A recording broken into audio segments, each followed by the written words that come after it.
وعلم دی وی پوی شدازه گران نه دی خاصان دی ان قوله تعالى لو كان فيهما آلهة الا الله لفسدتا. دا آیت مبارک کے چراغ لکا دی ازمک آسمانونو کے آلہا وی الا اللہ نو لفسدتا. نو دے وی دا حجت اقناعیت یو حجت اقناعی دے اقناعی حجت دے. اقناعی سمانا یعنی یعتقد بها الظن للیقین ولا یفید الا الظن. دا اقناعی حجت دے. و اقناعی حجت ولی دے یعنی پدی سرا خلقو تا قناعت ورکی سور کوي قناعت ورکی. او حجج اقناعیه چی سمر دین و آغا پیدا کوي چالا را دا والملازمت عادیتن دا واو پا معنا دا اس سر کی دلتا خوا دا حجت وی اقناعی دے. حجت اقناعی ولی دے وی زکا از الملازمت عادیتنا. دا ملازمه پا کس شیده او کم ملازمه چی عادی وی او دا غینا کم حجت جوڑی نو آغا حجت اقناعی وی. والملازمت عادیت ملازمه پا کس شیده لو كان فيهما آلهة إلا الله لفسدتا. منگوی لی تعدد دا آلیه و باطل دے ولی لأنه مستلزم للباطل. مستلزم دا باطل وی نو تعدد دا آلیه هم سشے دے باطل. نو دیزی که منگو تاسو ویو دا حجت اقناعی ولی دے از الملازمت عادیت زکا ملازمت چی دے عادی دا. ملازمت سشے دے عادی دا. ملازمه عادی ولی دا دا تعبیر یو بل سرو کی محشی در طویلی خبر گڑا وڑا دا ملازمه عادی دا ویلی ان الحجت اقناعیت یو یا تعبیرو کی حجت اقناعی دے ولی از الملازمت عادیتنا ہر طرف نچ خبر آخلی ملازمه عادیه دا على ما هو اللائق بالخطابیات یاغا چم لائق وی دا خطابیات و سارا خلق چکل خطاب کئی نو پا خطابونو کی حجت اقناعی روڑی کنا یہ دا پارا چی خلق قربان دی سے شئی کی قانی کی قربان دی. دا ملازمه عادی ولی دا فإن العادت دیوی زکا دا عادت چی دی جاریتن جاری دے پا وجود دا تمانع او دا تغالب سرا عند تعدد الحاکم پا وقت دا تعدد دا حاکم کے علا ما اشیر الیہ بقوله تعالی ولعلا بعضهم علا بعضنا. لعلا ورکا چرت از مکا اسمانونو کیا لیا ہوئے ما سواد اللہ تعالیٰ نو یو دا چیز مکا اسمانونو با دا نظام مشاہد نوتلی ہوئے او بل دا چی دوی با علو کڑے ہوئے بازی دا دوی نا پا باز نورو باندھا علو بے ولی کڑے ہوئے نکا عادت یم دا دا نو ملازمہ عادی نشوا دا بنا پا عادت باندھے دا آلی ہو عادت هم دا دا چی دوی با دیو بل دا پاس سشے کوي علو کئی. اس بلے تو گورا و الا وی کچرتا دا ملازمہ عادی نشی نو فین ارید الفساد کچرت مراد فساد بالفعل وی لو کان فیہما آلہۃ الا اللہ لفسدتا.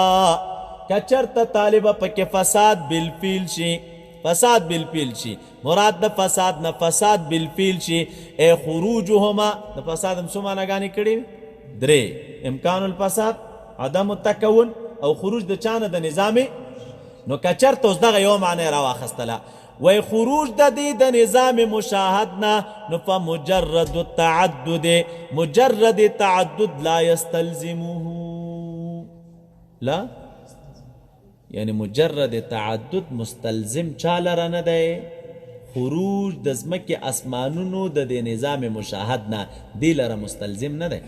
یعنی دا مانا ندا چی تعدد راشی نزمک اسمانونو بخام خواد چانوزی طالبا دا نظام داسی ند ولی دیوی امکان شتا دے لجواز الاتفاق على هذا النظام دوانو دی اتفاق کرائی کنا دا منگ چویو اتفاق نکی دا ولی نزکر منگو چو ملازمہ عادی عادت تا آلیہو پدی باندی دی کچرت تعدد راشی نظمک آسمانون با دا نظام مشاہد نوزی اوزی نو دا ملازمہ چو منگ عادی ویو دا دی خاطر ویو او کتا ملازمہ عادی نکی او داسې ونه وای چې دا ملازمه بنا په چا باندې ده، په عادت باندې ده، نو نفس تعدد مستلزم خروج د ځمکې اسمانونو د نظام مشاهد نه دی. داسې نه ده چې نفس تعدد راغی نو دوی به د نظام مشاهد نه اوزي. ولې؟ وایي لکه اتفاق دی وکړي که نه. خو دا خو بیله ده چې موږ اتفاق نه کوي. ولې نه کوي؟ ځکه ملازمه عادي ده، عادت د دوی بنا دی په چا باندې؟ په علو باندې، چې دا به د یو بل د پاسه څه شی وي. بلې ته ګوره، دویمه معنا دا وه، یو خو معنا د چا شوه؟ د فساد. د چا شوه؟ خروج د چا نه؟ د نظام.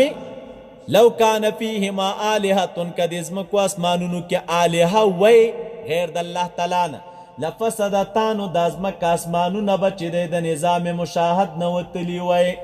د چا نه به وتلي وی؟ د نظام مشاهد نه وتلي وی. نو الکه ملازمه عادي کا، نو اله د نظام مشاهد نه وځي. او که ملازمه عادي نشي، نو نفس تعدد مستلزم نه دی اخراج د دوی لره د چا نه؟ د نظام مشاهد نه. نفس تعدد ولی مستلزم نه د اخراج د دوی لره د نظام مشاهد نه؟ ممکن چې اتفاق د دوی کړی کنه. وشوه. دویم ټکی ته ګوره، وان اريد امکان الفساد. د فساد دویمه معنا څه شی وه؟ امکان الفساد وه. څه شی وه؟ امکان الفساد وه. نو وان اريد که اراده کړی شي بیا په دې صورت کې امکان الفساد، نو فلا دلیل علی انتفائه، نو دلیل نشته دی په انتفاع د فساد باندې. دلیل نشته په چا باندې؟ نو دلته بیا دا اعتراض په بطلان د تالی دی. اعتراض په چا باندې دی؟ په بطلان د تالی دی. هغه موږ څنګه ویلي وو؟ الکه تعدد د الهه او باطل ځکه دی مستلزم دی باطل لره، او مستلزم د باطل باطل وي. نو څه شی شو؟ تعدد د الهه او باطل ولی دی ځکه دا مستلزم باطل لره دی چې هغه فساد دی. او فساد د ځمکو اسمانونو او بطلان د دوی، فساد د دوی دا خو باطل. نو تعدد د الهه څه شی شو؟ نو دا قانون اوس دې ته متوجه کوي. هغه مخکنۍ خبره وه. الکه بطلان د تالی ته دلیل متوجه کوي. که چېرته فساد په معنا د امکان د فساد سره واخلو نو څنګه به وي؟ ګوره، وان اریده که اراده کړی شي امکان د فساد، امکان د چا؟ نو بیا طالب فلا دلیل علی انتفائه، نو بیا دلیل نشته دی په انتفاع د چا باندې؟ د فساد باندې. دلیل نشته په انتفاع د چا باندې؟ ځکه بیا به معنا داسې وکړو، لو کان فیهما آلهة الا الله، که د ځمکه اسمانونو کې آلهه وی غیر د الله تعالی نه، لفسدتا، نو ممکن فساد د ځمکې او د اسمانونو. فساد د ځمکې اسمانونو څه شی وه؟ او دا معنا دلته ځکه نه جوړېږي طالبه که آلهه وي او که نه وي، فساد د ځمکو اسمانونو ممکن دی. فساد د ځمکو اسمانونو څه شی دی؟ نو دا بیا نه جوړېږي. که دا معنا موږ او تاسې واخلو، دا ولې؟ بل النصوص شاهدة بطی السماوات، موږ چې وګورو آیا نصوص په دې باندې شاهد دي چې اسمانونو کې توی راځي. یوم نطوی السما کطی السجل للکتب نه دی؟ اسمانونه به راونغښتلی شي، نو چې راونغښتلی شي خو ختم دی کړل که نه. دغه رنګې ورفع هذا النظام، او رفع د دغې نظام، دا نظام هم څه شی کېږي؟ دا به راپورته کېږي. نو فیکون ممکنا، نو دا ممکن شه. او تا ویلی دي چې دلته فساد په معنا د چا سره دی؟ عدم امکان سره. لکه عدم امکان نه دی، امکان دی. عدم امکان په معنا د چا سره دی؟ د امکان سره دی. ولی؟ اذ الوقوع اول دلیل علی الامکان. وشوه. نو لا يقال الملازمة قطعية والمراد بفسادهما عدم تكونهما. دا څو خبرې شولې؟ دا ټوله لانجه تاسو ته ما پرون ویلې وه، خو صرف خبره په دغه یو ټکي بنا ده چې فساد دلته په کومه معنا اخلي. نو فساد دی په معنا ده خروج د نظام مشاهد نه. یو خبره په دې وکړه چې ملازمه کومه راغلې، ملازمه عادي ده بنا په چا باندې؟ د په عادت باندې. یو. او درېمه خبره دا وکړه چې حجت هم اقناعي حجت دی. چې کله دی ویل چې حجت اقناعي دی، ملازمه عادي ده، او فساد په معنا د خروج د نظام، خروج د چا دی؟ د ځمکې اسمانونو د نظام مشاهد، نو دلیل خو جوړ نه. خو دا خو هسې زیادت وضاحت درته کوي. وایي که ملازمه عادي نه کې، ملازمه څه شی نه کې؟ عادي نه کې، نو یا به د فساد نه ستا څه شی مراد وي طالبه؟ خروج د نظام مشاهد نه. نو مونږ خو چې دا بنا په عادت.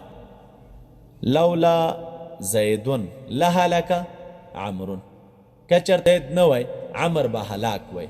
نو هلکه عمر خو هلاک نشه، انتفاع د ثاني خو راغله. انتفاع د ثاني د وجې د چا نه راغلی؟ د وجود د اول نه، چې هغه څه شی دی؟ وجود د زید دی. وجود د چا دی؟ او لو کان زیدون لهلک عمرو، که چېرته وی نو عمر به هلاک وی، خو دا زید عمر هلاک نه دی. انتفاع دی د وجې د چا نه دی؟ انتفاع د اول نه. هلکه ولې دا زید هلاک نه دی؟ ځکه عمر نشته. نو لو راځي د پاره د انتفاع د ثاني د وجې د انتفاع د اول نه، او لولا راځي د پاره انتفاع د ثاني د وجې د چا نه؟ د وجود د اول نه. نو قانون ته ګوره، فإن قیل مقتضا د امید لو انتفاع د ثاني د په ماضي کې په سبب د انتفاع د اوله، په سبب د چا سره؟ نو فلا یفید، نو دا چې کله دا معنا مراواخستله، فلا یفید، نو دا نه پیدا کوي په دې خبره باندې چې ان انتفاع الفساد، انتفاع د فساد په زمانه ماضی کې سبب د چا سره ده؟ د انتفاع د تعدد سره ده. یا لکه دا زمانه پخوانی کې، دا ماضی زمانه کې چې دا فساد نه دی راغلی، دا انتفاع د فساد په زمانه ماضی کې دا په سبب د چا سره ده؟ د انتفاع د تعدد سره ده. چې دا تعدد نه دی نو څه شی نشته دی؟ نو قلنا هذا بحسب اصل الحقیقه، ویله که دا کومه الفساد انتفاع د فساد په زمانه ماضی کې دا په سبب د چا سره ده؟ د انتفاع د تعدد سره ده. یا لکه دا زمانه پخوانی کې، ماضی زمانه کې چې دا فساد نه دی راغلی، دا انتفاع د فساد په زمانه ماضی کې سبب د چا سره ده؟ د انتفاع د تعدد سره ده. چې دا تعدد نفی دی نو څه شی نشته دی؟ باندې دا دوی استعمالونه سره څه شی وي؟